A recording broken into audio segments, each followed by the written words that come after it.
இலக்கை நோக்கி டுவர்ட் த கோல். இந்த நிகழ்ச்சிக்கு உங்களை அன்புடன் வரவேற்கிறோம். Praise the Lord. ஆண்டவராகிய இயேசுவின் இனிய நாமத்தில் உங்கள் எல்லாருக்கும் அன்பின் வாழ்த்துக்கள். 1 ராஜாக்கள் 18ஆம் அதிகாரம் 30ஆம் வசனம். அப்பொழுது எலியா சகல ஜனங்களையும் நோக்கி, என் கிட்டே வாருங்கள் என்றான்.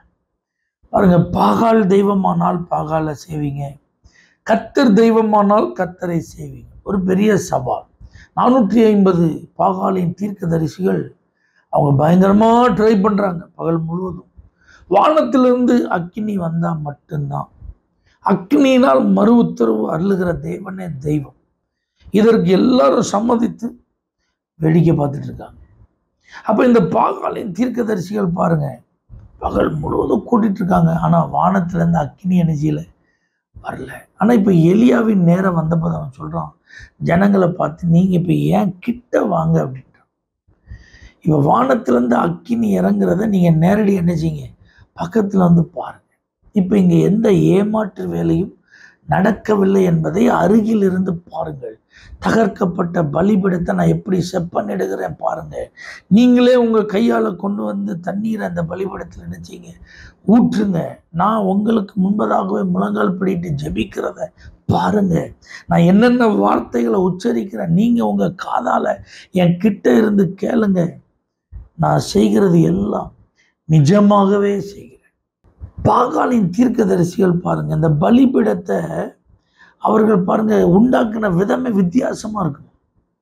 பலிபீடத்துக்கு அடியில இருந்து நெருப்புகளை உண்டாக்கி தூரத்துல இருந்து பார்க்குற ஜனங்களுக்கு பலிபீடத்துல அக்கினி பற்றி எரிய வைக்கிறது போல, கடவுளிடத்திலிருந்து அக்கினி இறங்கி வந்தது போல ஒரு மாயையான தோற்றத்தை காண்பிக்கும் ஒரு பழக்கம் அன்னைக்கு என்ன செஞ்சிருக்கு, இருந்திருக்கு. ஆனா இப்ப எலியா சொல்றான், நான் ஒண்ணு அப்படிப்பட்ட ஏமாற்று வேலையை செய்கிற பாகாலின் தீர்க்கதரிசிகளை போன்ற ஒரு நபர் அல்ல. அதனாலதான் என் கிட்ட வாங்க.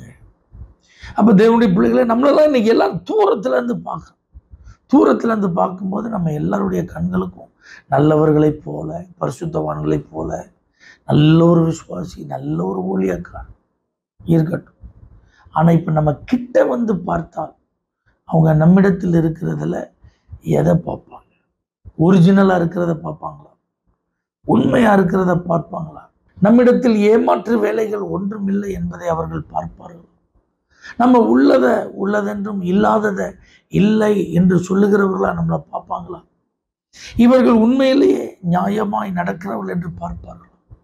இன்னைக்கு நம்முடைய காரியங்களாம் எப்படி இருக்குன்னா, ஹிடனா இருக்கு, மறைக்கப்பட்டதா இருக்கு, எல்லாம் ரகசியமா இருக்கு. இல்லைங்க, எல்லாருக்கும் முன்பாக திறந்த நிருபங்களை போல் இருக்கிறோம் என்று பவுல் சொன்னது போல நம்முடைய வாழ்க்கை எல்லாருக்கும் முன்பாக அது திறந்ததா இருக்கும். எல்லாரும் நம்மளை பார்க்குற மாதிரி இருக்கணும்.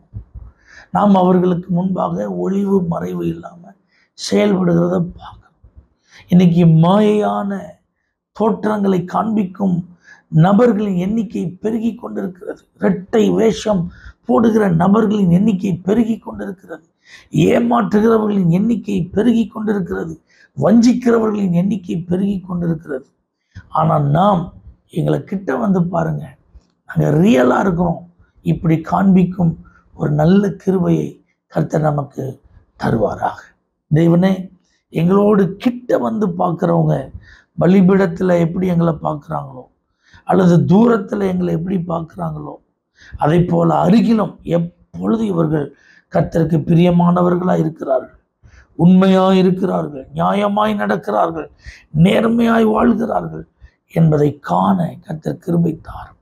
எங்களுடைய அந்தரங்கங்கள், எங்களுடைய மறைவானவைகள் எல்லாவற்றிலும் நாங்கள் நீதியாய் நடக்கிறோம் என்பதை ஜனங்கள் அறிந்து கொள்ளும் ஒரு வாழ்க்கையை கர்த்தர் தாரும்.